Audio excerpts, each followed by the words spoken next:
Hey, welcome. We are going to share with you today all of our findings from our strategy testing that we did at Disneyland last week. We were testing out Lightning Lane. I purchased the Lightning Lane multi-pass. I did the standby lines.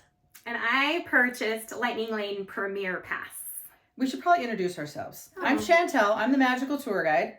I'm Melissa with Mix and Some Magic. And Ashley Dixon Shenanigans. And you can find us on all sorts of social media. Instagram, Facebook, All over. YouTube.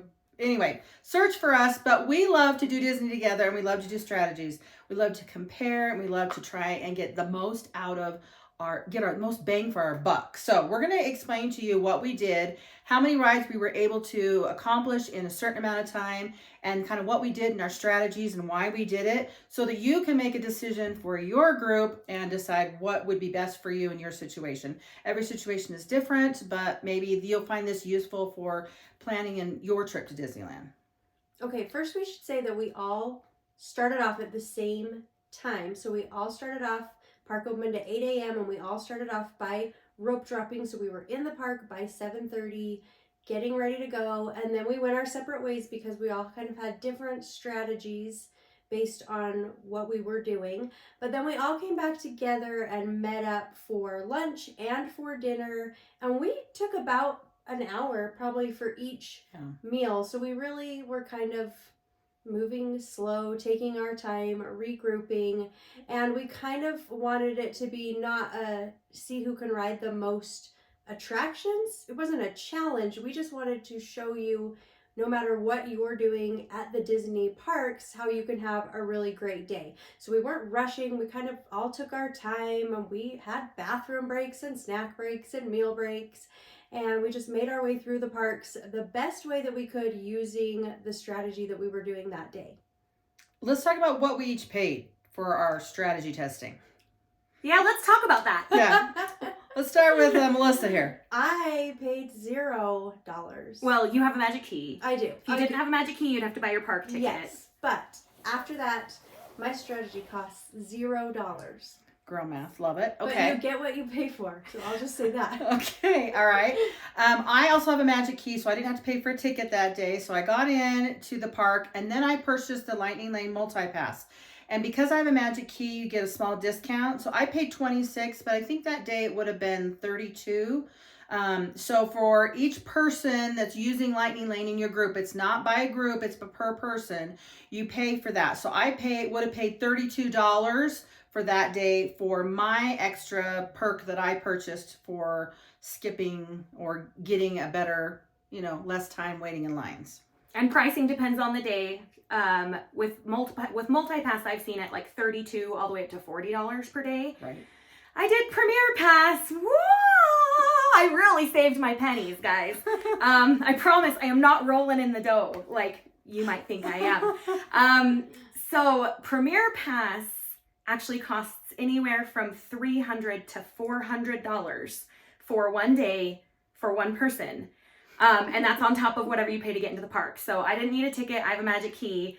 But for the day that we did this, I paid $349 to be able to do the Premier Pass. Woo! $349. Now, we will say that all three of us have done a VIP tour together, and we split the cost of that, and the cost was $350 a person. But that was for 10 people. And that was for that one day. And that was for that day. But we're going to talk about that at the end. But we want you to know that we have done all the experiences, so we can talk about this at length. And we will. Buckle up. All right. So should we talk about what we did from rope drop to lunchtime? Mm-hmm. All right. You want to start, Melissa? Yep. So I was doing standby line, and so rope drop was really important to my strategy because I wanted to get into some of those attractions earlier in the day that I knew were going to have longer wait times later in the day. And my first half of my day went super smoothly, really, really well. We started at Disneyland. I don't know if we said that, but I was able to do 10 attractions before we met for lunch at 1 p.m. And these were big attractions. I did like Indiana Jones and Big Thunder Mountain Railroad, Space Mountain, Matterhorn, Runaway Railway. Then I hopped over and did Radiator Springs Racers and Guardians of the Galaxy. Like, I got some really big attractions checked off my list all before lunch. So I was feeling pretty proud of myself. A little smug, maybe. But I got put in my place later. Don't worry. You said 10 rides, but you only listed like 7 right there. Oh, you what want were me to the say others? all Yeah, I want the of list. them? Yeah, we want the I full want list. like in Full order, list. like boom, boom, boom, boom, boom. Okay. Indiana Jones, Jungle Cruise, Big Thunder Mountain, Space Mountain, Matterhorn, Runaway Railway, Alice in Wonderland. Then I had a little mini break for breakfast. You guys weren't there. It's fine. Next, I hopped to GCA and did Guardians, Racers, Incredicoaster, then lunch. Okay, and lunch was at 1. So Yep. she did all that by 1. Mm-hmm. Okay. All right. Now I'm going to tell you what I was able to do at Rope Drop. And actually, Ashley and I spent the little bit of the morning together because we were both trying to hit attractions that did not have a lightning lane. The strategy behind that is save your lightning lanes for later in the day when you want to use them and just go on the ride versus in the morning, like a lot of the attractions in Fantasyland do not have a lightning lane. So you want to knock those out. So that's why we did some rides together. So I'm going to list what we did together and then I'll go into what I was able to do by lunch.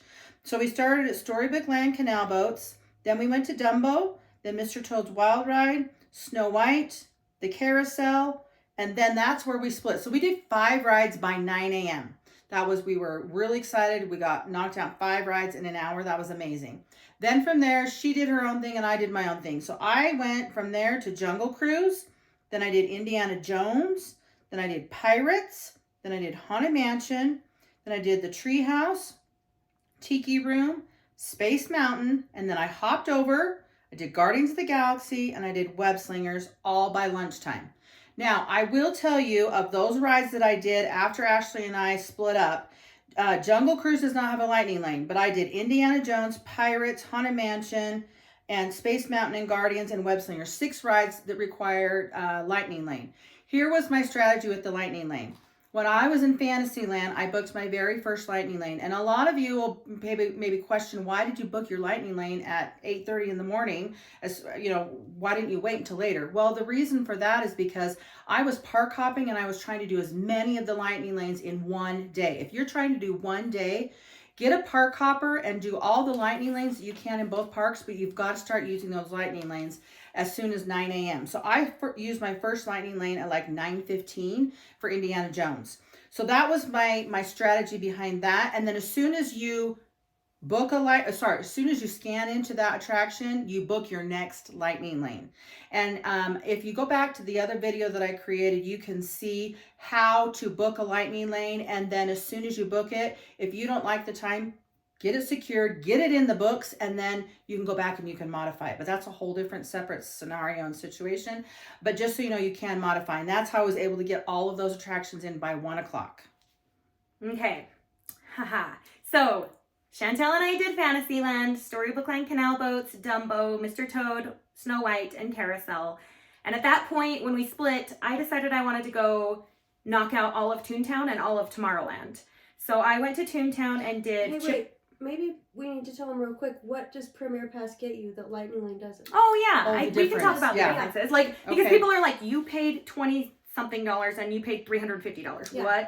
What's the world? So, while Chantel was on her phone on the Disneyland app going, click, click, click, book, click, click, click, modify, swipe, swipe, swipe, setting alarms, right? Checking wait times, blah, blah, blah. I didn't have to do any of that. I was just like living my best life, strolling, because with Premier Pass, you don't have to book rides. You don't have to book a specific return time per ride. I could just show up to the ride whenever I wanted and get right in the lightning lane. So it takes a lot less energy looking at your phone and a lot more freedom to just be like, where do I want to go? What do I want to ride? Anytime that you want. So that's a huge perk. The other perk that I found is Ashley said she wanted to go do everything in Toontown and everything in Tomorrowland. I didn't quite have that option. I tried not to hop too far within the different lands. I tried to be strategic about where I was going, but it also depended on what lightning lanes were available. Like I could have gone to Indiana Jones and then immediately maybe gone over to space, but I didn't want to do that. I didn't want to hop back. So that's why I did Haunted Mansion. But you know, I there was a method to the madness, which you don't have that ability when you have Premier Pass. You have the ability to go in order, whatever order you want to, because you're not worried about the time that you have in the app. And I'll bring that up again in a second when we talk about, here. Okay. Let me keep going on my list. All right. I will circle back. Okay. So, I did Chippendale Go Coaster, Runaway Railway, and Roger Rabbit. 2 of those 3 have lightning lanes, and I actually used the lightning lanes, even though at this point it was only like 9:15 or 9:30, and the standby lines for both of those were still short.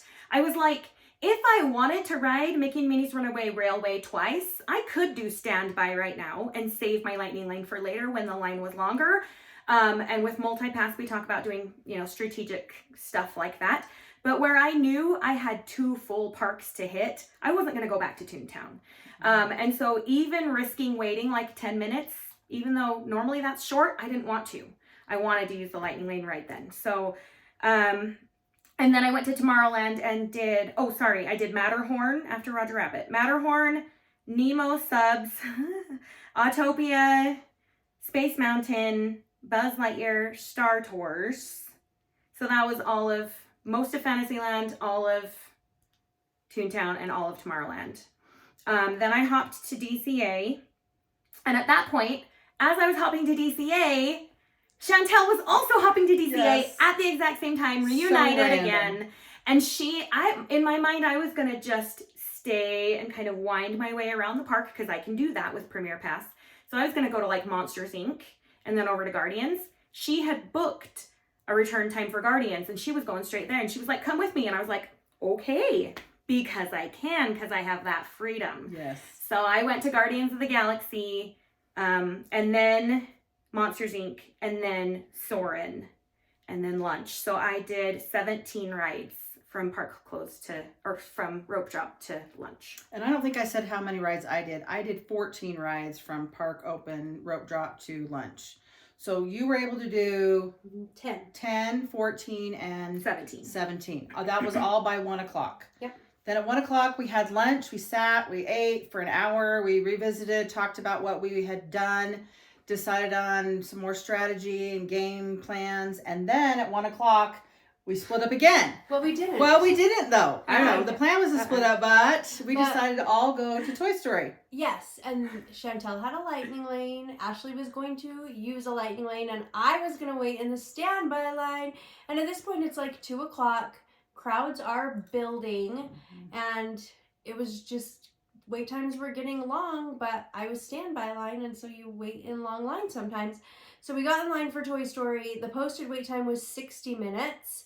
I got in line. You guys zoomed right by, rode on the ride, and I waited, and I waited, and I waited. And at the 70-minute mark, I was still nowhere near the front of the line. I estimated I probably had like 30 more minutes. And then the ride broke down, and I almost lost my mind. And they kicked everybody out of the line, didn't give us like a return time, a multi-pass as consolation prize. Looking back, I probably could have gone and complained about it, and they probably would have given me one, but I don't know. I didn't have it in me at that point. I was like so defeated with my 70-minute wait.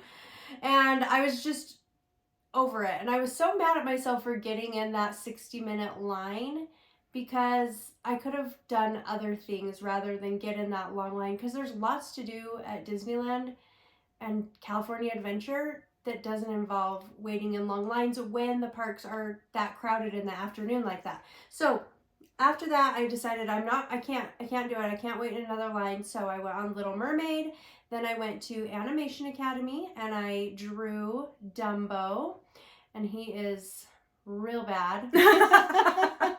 Real bad, but I'll never show anybody. And then I did Turtle Talk with Crush. I went and got myself a treat. Then I went on Monsters Inc. using the Buddy Pass, which is like single rider line, but you can use it for up to 2 people. So I did that, and then I went and watched Mickey's PhilharMagic. Then I hopped back over to Disneyland and I did the Tiki Room, and all of these experiences took quite a bit of time. So I mean, Animation Academy, that's 30 minutes, and Turtle Talk with Crush is probably 30 minutes, and so those took a lot of time, but none of them had wait time. So I didn't have to wait, and I was still doing fun things, and that made me happy because I was like, I can't stand in another long line. And after that, it was dinner time. So between lunch and dinner, I only did 7 attractions, and by attractions, I'm counting Tiki Room, Animation Academy, things like that. So I did 7 attractions, and I was tired. Just from standing in that Toy Story line, it wiped me out. But that's what you do in standby line. That's what when you have standby, you don't have lightning lane, and the other option. I mean, she could have gone back to the hotel, I guess. Looking back, that would have been amazing. I totally should have done that. But I felt good still about my day though, because I had gotten so much done in the morning with rope drop. Yeah, I had already hit all those big rides. If I had showed up at 10 a.m. and tried to do all that, there would be no way. And then I'd be feeling super frustrated that I'd barely done anything, and now the lines were super long. But because I'd already done almost all of the big attractions, I was like, well, it is what it is. And I knew that lines were going to get shorter later in the evening, and I'd be able to do more stuff then too. So, and I think the point is with standby line, you can still do a lot, especially if you get there at rope drop. You don't have to have lightning lanes. Look how much she did. Then you can go in the afternoon. You could go take a break at your hotel, swim. You could go watch shows. I mean, there's plenty of things you can still do. Mm-hmm. And you can buy lightning lane the day of if you want it for just one day. If you're going to the parks for 3 or 4 days with your family, and you only want lightning lanes for one day, all of those fun things that Melissa did are great things to do on the days that you don't have lightning lane. Go and do Turtle Talk with Crush and Tiki Room on those days, and maybe the lightning lane days have those be more like ride heavy. Yeah, good plan. Okay, let's see. From lunch to dinner, I did 12 attractions. So, like we said, we went over to Toy Story. We all got in line. I was with Ashley for Toy Story. Then we did Incredicoaster together. We did Jesse's Critter Carousel, Goofy Sky School, Little Mermaid. So we did 5 rides again together because I was able to book them as soon as we got in line for one, and I booked the next one. She was able just to go with me, and it made sense because it was right there along the pier. So we hit all those attractions. Then we decided, so Premier Pass comes with some bonuses, and she can talk about that. But she didn't have to pay for or book. She already had Radiator Springs Racers. Okay, when you book or when you purchase Lightning Lane Multi-Pass, it does not come with Radiator Springs Racers or with Rise of Resistance over in Disneyland. So if you want to do those 2 attractions, you have to purchase a separate Lightning Lane. It's called a Lightning Lane Single Pass. So that day for Radiator Springs Racers, I didn't look it up, but it was probably like $25, something like that per person. I didn't want to spend the money. I'd already spent money, but I did want to go on that ride. So we decided, all right, let's go test out. She's going to go in the Lightning Lane because she has it. I'm going to go in the single rider line and see how long that takes. And the single rider line for me took 35 minutes. And how long were you in? Weren't you in there for 20? Let's see. Or 15. 19 minutes. 19. Okay. So she was in there for 20 minutes, and I was in there for an extra 15 just to get on the ride. So I feel like that was worth it in the afternoon. What else was I going to do? I wanted to go on the ride, but I didn't want to spend the money. So I did Racers. Then I went and I did Soarin'. Then I went and did Monsters Inc. And actually, as I was exiting Monsters Inc., I saw her in the Buddy Pass line. Yeah. Monsters Inc. And then I hopped back over to Disneyland, and I hopped on one of the Main Street vehicles, and I rode it up to the castle. Then I did Star Tours. Then I did Buzz Lightyear. And then I did Big Thunder Mountain all before dinner. And again, most of those attractions required a lightning lane. And I think I already said I did 12 by dinner. Real quick, Melissa mentioned the Buddy Pass on Monsters Inc. and you mentioned doing single rider for Rise of the Resistance. For Radiator Springs Racers. Yeah. We had a conversation before we went into this day about single rider. Like, what's our rule gonna be?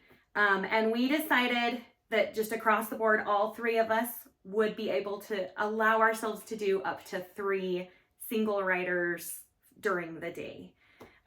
So just keep that in mind. There are more rides in both parks than just 3 that have single riders. So if you are interested in doing that, that's a good way to save some time besides just, lightning lane stuff. But we decided on 3 because a lot of families aren't able to do single rider because either their kids are too young, you have to be at least 7 years old, or just because they don't want to. Maybe their kids don't want to, and it just doesn't work out for their family or group. So that's why we said 3, so we could kind of show people how single rider works and how it saves time. But also, I think you guys just wanted me waiting in the standby lines. I think that's what it was. Well, I think a lot of families want to experience it together. This is Yeah. your Disneyland family trip. You don't want to split up and be like, okay, see you later, one at a time. Yeah. I guess it's nice that in the single rider line, you still get to wait in line together and talk the whole time. But then to not actually ride the ride together, I think is a bummer for some people. So Yeah, I agree. My kids love it. My kids are like, peace out, family. I'm with these guys now, strangers. But mine are all old enough. They have to be 7 or older. And they love it. Okay, lunch. After lunch, Toy Story. I have the funniest video of Chantel and Melissa hugging before they split up to go in the lightning lane, and then Melissa to make the sad walk into standby line. It was fantastic. Toy Story, Incredicoaster, Jesse's Critter Carousel, Goofy Sky School, Little Mermaid, and then Radiator Springs Racers, which I just walked into the lightning lane. It's included with Premier. Then I went and did Web Slingers, and then I hopped over to Disneyland and did Tiana's because by this time it was starting to get a little bit chilly, a little bit sunsetty, and I didn't want to risk Tiana's and maybe possibly getting wet and then having it be dark. I had my poncho, I was ready.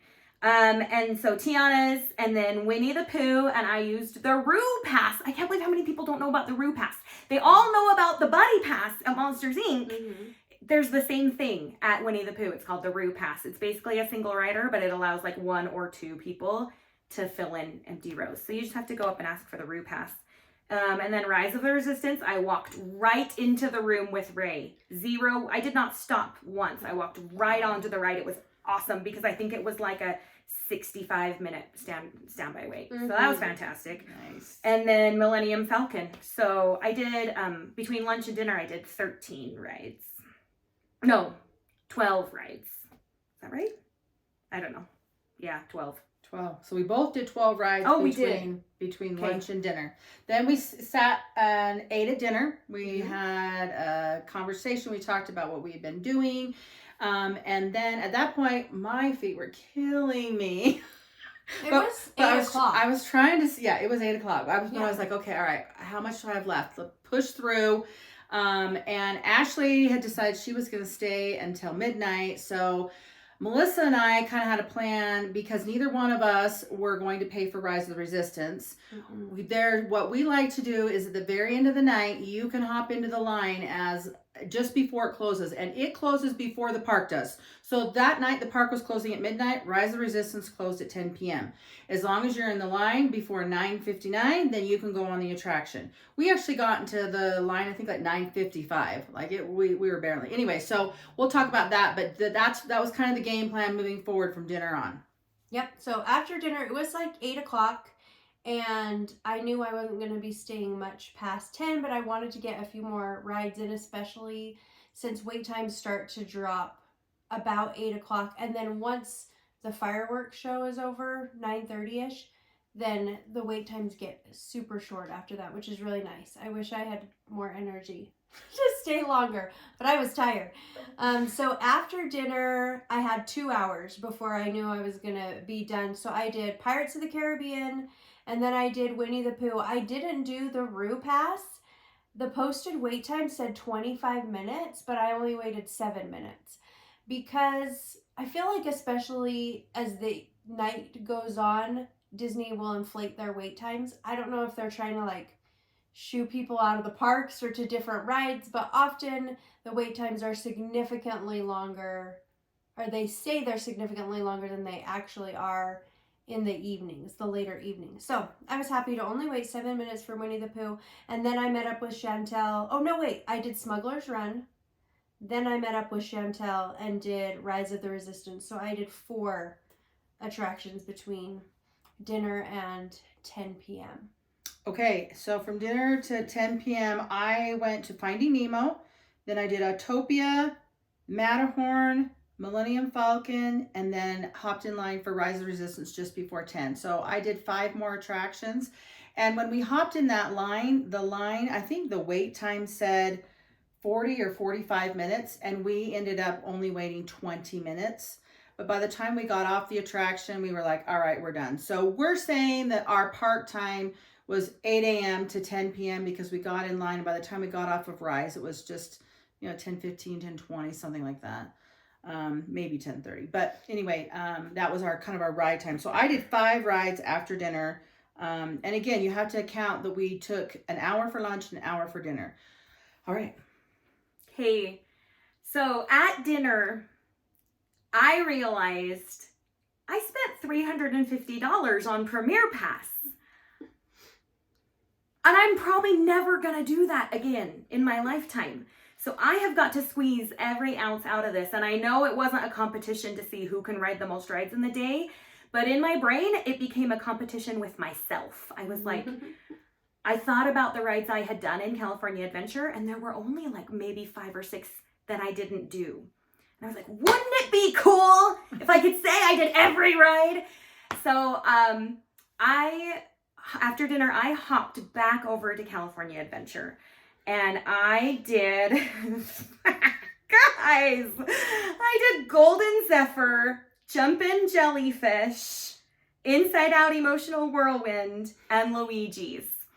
And I waited longer on those 4 rides because they don't have Lightning Lane. I waited longer on those 4 rides than I had on anything else the whole rest of the day, those little kid rides.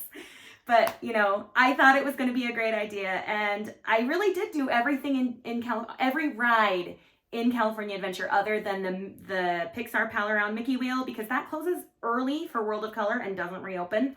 And then Silly Symphony Swings closed before I made it there. So, but other than that, yeah. And I knew that the rides that I hadn't ridden in Disneyland, a lot of them were Lightning Lane rides, and I'd be able to walk on to. So at that point, I went back to Disneyland and I did Jungle Cruise, Indiana Jones, Big Thunder Mountain, Haunted Mansion, and Pirates. And then, by then it was only 11 p.m. I was like, I got 1 more hour till park close, I can do it. There were some of the rides in Fantasyland that Chantel and I hadn't hit first thing in the morning. So I went back to Fantasyland and did Casey Jr., Pinocchio, Teacups, and Alice. So between dinner and park close at midnight, I did, where's my thing? Here it is. I did 13 rides. So impressive. So wait, you almost did every ride in the park. Which ones did you not get to? I should have written a list. So in DCA, I didn't do Pixar Pal Around and Silly Symphony Swings. Okay. In Disneyland, I did not do Peter Pan, because I only had enough time left at the very end for either Alice in Wonderland or Peter Pan. Mm-hmm. And don't hate me, I actually think I like Alice in Wonderland better than Peter Pan. So it was just personal preference at that point. Didn't do Peter Pan. Is that it? I think so. Oh, and then little things like the canoes or Mark Twain Riverboat, or like, I didn't do Main Street Vehicles. Tiki Room. I didn't do Tiki Room or anything like but those are Treehouse or like Animation Academy or any of those. Yeah. So I was like, really like rides. 3 attractions, like the major attraction that you didn't get to. You had such a full day. You didn't get back to the hotel till well after 1 a.m. Chantel and I we were out. sound asleep. Didn't even hear I you. snuck in so She quiet. did. You did. I got up at 5 a.m. to go to the bathroom and I was like, oh my gosh, I don't know if Ashley made it home. I went and checked her bed. I'm like, the mom. I made it. You were there, asleep. Okay, let's recap how many attractions and how long. What was our average wait time in lines throughout the day? Okay, well, as we were talking, I recounted up all my things and I actually had 21 attractions total. I thought I had 19. So that makes me feel a little better about my day. So I had 21 total attractions for the whole day, and on average I waited about 14 minutes per attraction. If I hadn't waited that 70 minutes for Toy Story, my average would have been much better. That really skewed it. And I didn't even go on the ride. But that still was good. Okay. Yeah, I mean, 21 attractions, that's a full day. Yeah. And you did fun stuff. Yeah, you did Yeah, I big had a rides. great day, and I took it slow, and I had lots of treats and yummy food, and I mean, it was really a great day. Even though I didn't hit almost every ride in the park, it was still fun. Yeah. Okay. I did 31 attractions, and my average wait time was 9 minutes. And I didn't say, like, I did stop and get some breakfast, and I stopped and got a treat. I mean, so those things I didn't account for. And then, we sat down and ate. But I mean, 31 rides in one day, like that was awesome. And I didn't feel like I really waited in line. So between me and you, I had 21 and you had 31. Mm-hmm. And you got those extra 10 rides essentially for your $30. Basically, yeah. Mm-hmm. Yeah. Okay, and what did you do? I did 42 rides total, and my average wait time per ride was 7.5 minutes. And like Toy Story skewed Melissa's data, those cute little jumpin' jellyfish golden zephyr inside out, if I hadn't have been so gung-ho about those, that took a long time, my numbers might have been even more impressive. Yeah, but they're still impressive. I mean, they're impressive for sure, but Chantel did 10 extra attractions for $30, and you did 10 extra attractions, 11, than Chantel for like what, $360 or something? Should we talk about our feelings? Is that worth those extra 10 attractions? Was it worth that amount of money? We have feelings. We have thoughts. Let's talk about it, because I've done Premier Pass too. I did a couple months ago, maybe in November, and I loved it. It was a great day, but so expensive. Okay. Tell us your thoughts. Okay, I have not done Premier Pass, but I have done a VIP tour. So I watched these two ladies' days, and I'm comparing it to my VIP tour. Again, when we did our VIP tour, we split it between 10 other people, so that brought the cost down. And then we also went on a day that was one of the least expensive days, because it depends on the day that you go. And I feel like the VIP tour was totally worth the money because of the extra things that we got, the extra perks. Whereas I watched Ashley be in lines with me all day long, and I'm like, I paid $26, she paid $349, and we're in the same line, and she's doing about the same things I am right now. Like, that does, in my head, that didn't equate. Whereas when I was on a VIP tour, I felt special. We got into attractions, we got special seating, we got all of these extra perks by doing a VIP tour. So those were just, as I got in line, I thought, Ashley should be going in her own line, not this lightning lane that I'm going in. I only paid $26. Why is she in the same line as me? So, did you feel like you were on the app all day? Like you were refreshing, you were booking, you were like, did that kind of take all of your... So that is somebody asked me that question. Were you on your phone a lot? And I was definitely on my phone because I was trying to change my times for my lightning lanes.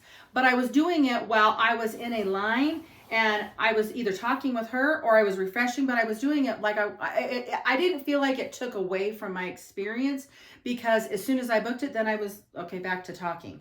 I didn't feel like, and I know what I'm doing. That's another thing. If you're going to buy the Lightning Lane Multi-Pass, make sure you understand how it works. You understand how to maneuver everything, because if you don't understand how the app works, you're going to be spending so much time and get frustrated. So yes, there was the perk that you had where you didn't have to be on your phone as much. But I didn't feel like I was on my phone any more so than I am normally in a day, checking just the wait times. You know what I mean? Or seeing what entertainment is on the schedule. I just was checking to see, okay, I booked my lightning lane. Do I like that? Yes. Okay, and I can put my phone away. Yeah, what did you think, Ash? So we had a little heart-to-heart talk. I think it was when we got off of Little Mermaid, where we were like, what? Why? I could have easily bought multi-pass, and we would have had a pretty similar time up until that point. But it was nice not having to book anything. It was nice having the freedom to just show up to the different rides. Having Radiator Springs Racers and Rise of the Resistance was nice, but honestly, let's just make math easy. Let's say I had to pay $40 for multi-pass and $25 for Rise of the Resistance and $25 for Radiator Springs Racers. That's still only $90 instead of $350. So yeah, if I feel like there's a place for Premier Pass. There are certain people who, like, we've talked about overseas Disney parks. If I were going to go to Paris, I don't know how their system works. Would I want to take all of the time to try to become an expert and learn all the things? Or since I know I'm probably never going to go back again and this is my one and only trip and I want it to be amazing, do I shell out all of the money to have something like the Premier Pass where I don't have to stress out? So I think there's a place for Premier Pass for some people. There is, but I think they need to add more value because you paid so much money and you could only go on the Lightning Lane attractions one time, which I find ridiculous. If you wanted to ride Space Mountain 3 times in a row, I think you should be able to ride it 3 times in a row because you paid so much more money than the people that are just buying Lightning Lane multi-pass. Yeah, there's a lot of ways that they could add value to Premier Pass. A lot of people immediately are like, it's too expensive, drop the price. And if they didn't want to drop the price, it is what it is, but they could add unlimited rides. Yeah. My kids would want to ride Matterhorn 10 times in a row. They would. And we also talked about, there's got to be things that Disney can do to add value and make you feel special without affecting other areas. Like why shouldn't, like, Premier Pass people could do early entry. Yeah, I think so. With hotel guests. Yeah. That extra 30 minutes of time to knock out those Fantasyland rides that don't have Lightning Lane, that would have been fantastic. Right. So it's new. Premier Pass has only been around at Disneyland for a few months. I think hopefully Disney is listening, and we'll see what happens. I mean, that being said, though, I had such a great day doing Premier Pass just because it was so freeing to not have to even think about making a Lightning Lane, to just show up. And if I had no budget, unlimited funds, I would 100% get Premier Pass. Yeah, and with a VIP tour, not everyone has 10 people to split that cost. Exactly. If I were taking my family of 5, we would need to find another family of 5 to split it both ways. But with the VIP tour, then you also get seating for the parade, seating for the fireworks show. They'll make dining reservations for you, and that's really nice. Yeah. Well, and the other thing about a VIP tour is you have a guide who that person, they have information that we don't even get, even as Ashley has when she did the Premier Pass. They can see, Guardians, they have a different, app or whatever, and they can see, Guardians is only running one of the gantries. We're not going to go over there because the Lightning Lane is going to be really long right now. We're going to pivot. We're going to go over here, and they know the parks way better than anybody, and so I guess the flow and how you would do your day would be totally different than if you're doing Premier Pass. That you buy on your own. And you know what? I was just on a VIP tour last week, and it was so nice to be with that guide because I felt like I was with my mom. I felt like a kid again, and you don't feel like that as an adult very often, but I was like, my one job is to just follow this lady around. She's in charge of everything. She just tells me where to go. Lots of times I was following her, and I was like, where are we going? And I had no idea. Well, I don't know where she's taking us, but I don't have to think about it at all.